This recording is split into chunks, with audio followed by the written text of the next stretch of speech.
Phantastic Feast. I'm your host, Thuy Phan.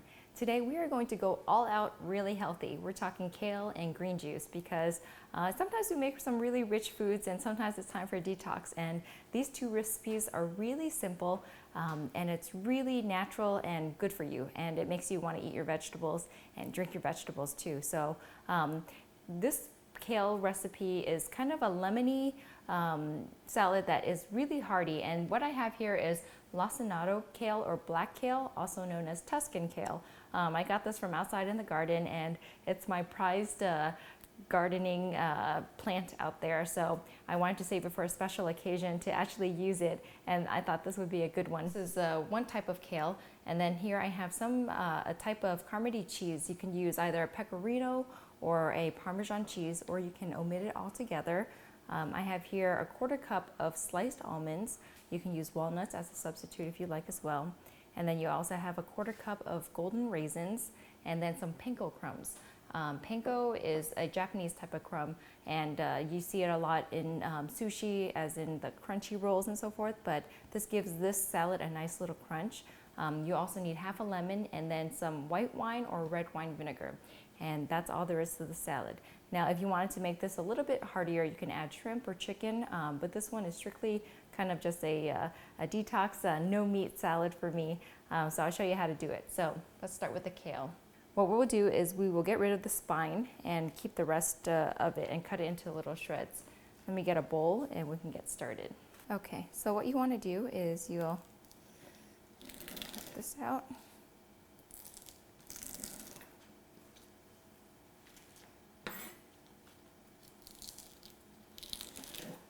I think this is a little bit of an extra step, but I think it makes a difference. When I eat kale salads, I don't like to have this spiny center in it because it kind of is a little bit tough. And sometimes I save this to juice because it's nutrient rich. And for those of you who have not jumped on the kale bandwagon, kale is so huge, especially in California. It is packed with nutrients. And considered a superfood. So whenever you want to feel like you want to be healthy, kale salad is the way to go. And the first time I ever had a kale salad was here in California, so that's kind of what turned me on to it. You can also use a curly kale, which is the more common one, but I like the texture of this kale, and since I grow it, I figured why not.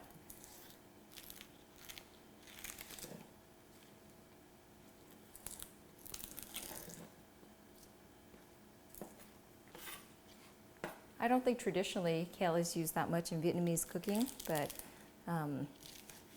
as we grow older and stay here a little bit, it's nice to kind of incorporate these new type of vegetables and kind of explore a little bit.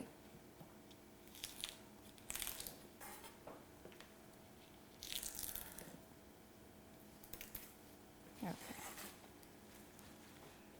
What you want to do is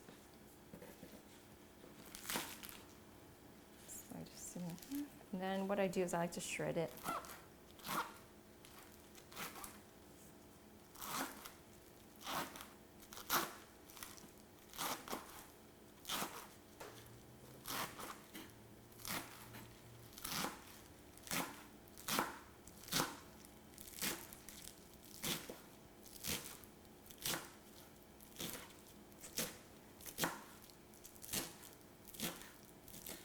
I think out of all the kales, this is my favorite type of kale.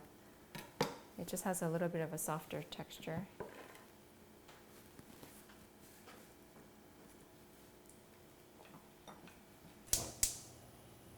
All right, so first things first, what we want to do is toast up our panko crumbs and then also our almonds. We'll do just a light drizzle of oil for the panko. We'll do it one at a time.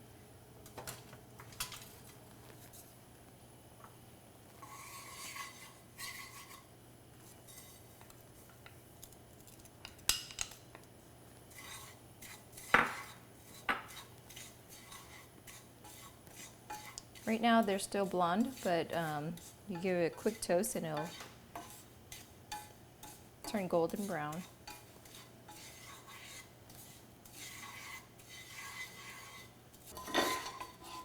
Once our panko crumbs are toasted, we'll add our almonds.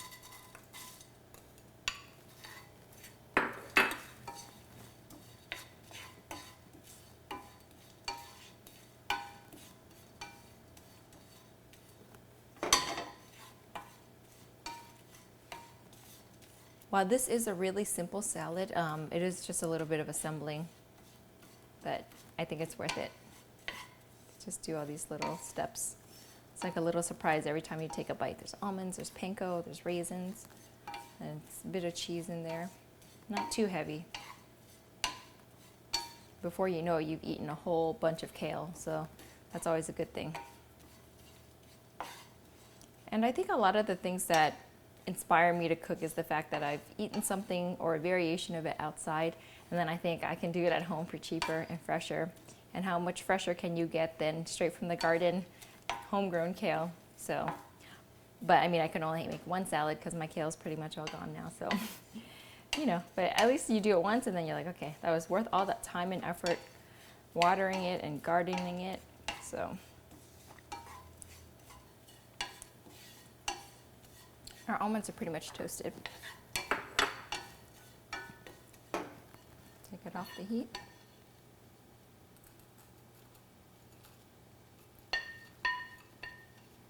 You could also do this in the oven, but since I already have the heat going. Okay. Set this aside. Okay. And next what I do is I add a little bit of vinegar. 2 tablespoons of vinegar, red wine vinegar, and 2 tablespoons of water, and then I'll add the raisins for it to infuse.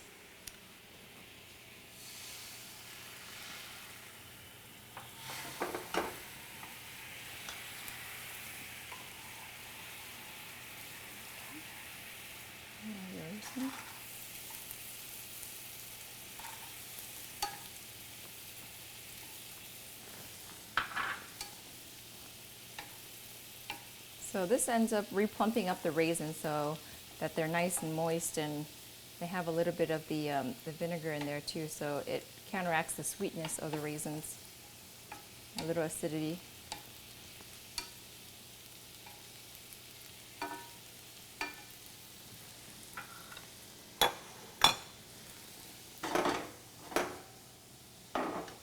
It just takes a few minutes for it to soak up and plump up. And I'm going to heat my oven to 325 so we can make our pita chips. I'm telling you, this is so easy, and this is why I never ever buy pita chips, because it's so much fresher when you make it.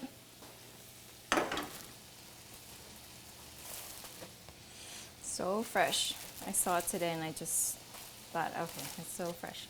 Okay, I could eat it just like that as well. And I usually just take a scissor and I cut it in half.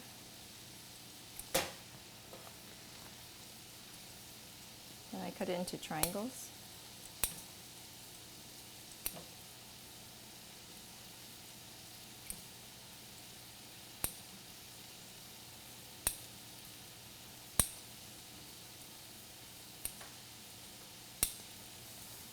Okay, the raisins are done. I'm going to take that off the heat.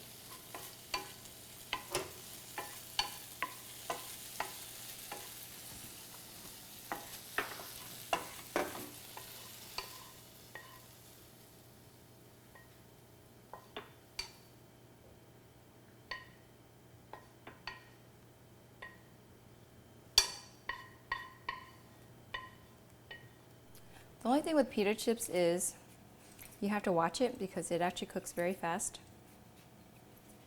and you don't want burnt pitas. What I like to do here is I break it in half so that it's really thin. That is what makes it so addicting, because it's not so thick, and when you eat it, it's a really light, crunchy pita chip versus the ones that you buy outside, which might be a little bit thicker, crunchier, but I like this consistency a little bit better.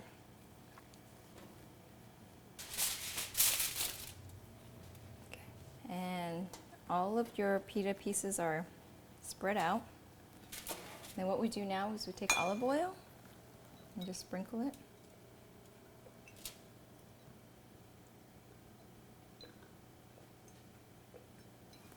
And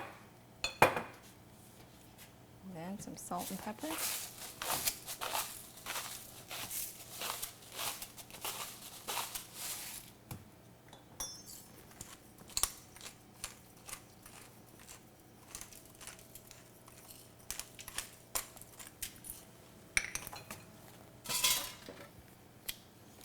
To mix this up.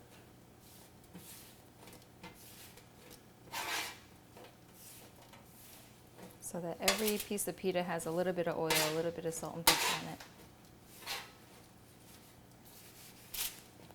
Okay, and then just re-spread it out.